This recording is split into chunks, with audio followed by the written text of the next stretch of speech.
Armando Broja u detyrua të largohej i përlotur nga fusha gjatë ndeshjes së Anglisë me Shqipërinë. Sulmuesi i Burnleyt ka pasur një karrierë të shënuar nga lëndimet që e kanë bërë të vështirë përparimin të ish klubi i tij Chelsea. Futbollisti i Shqipërisë i lindur në Slow e nisi nga stoli ndeshjen kualifikuese të Kupës së Botës kundër Anglisë.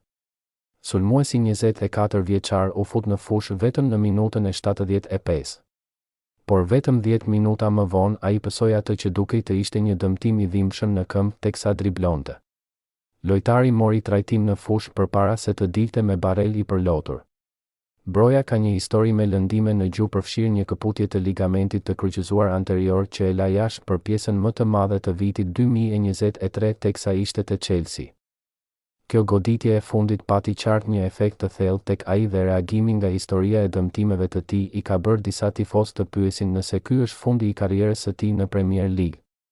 Një tifoz shkroi në X, Broja kishte shumë potencial, por mendoj se ky është fundi për të. Shumë e trishtë. Një tjetër shtoi, sa herë që Broja dëmtohet mendoj se ndjej edhe vetë dhimbje. Shumë i pafat ky djalë.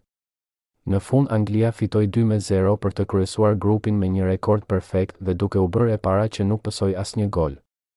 Nuk ishte shfaqja e parë e emocioneve nga ylli shqiptar gjatë ndeshjeve kualifikuese pasi kishte shkaktuar shqetësim të tifozët pasi u pa duke shpërthyer në lot pas fitores së Shqipërisë ndaj Andorrës të enjten. Broja kaloi në radhët e të rinjve të Chelsea duke bërë debutimin e tij me ekipin e parë si 18 vjeçar kundër Evertonit në vitin 2020. Ai tërhoqi vëmendjen e tifozëve të Premier Ligës kur pati një periudhë të suksesshme huazimi me Southampton në vitin 2021. Broja u lavdërua për shpejtësinë e tij pavarësisht shtatlartësisë. Por një dëmtim i ligamentit të kryqëzuar do ta pengonte progresin e tij pas kthimit të Chelsea përpara se dy huazime të pafryqshme të Fulham dhe Everton të ulnin entuziazmin rreth tij.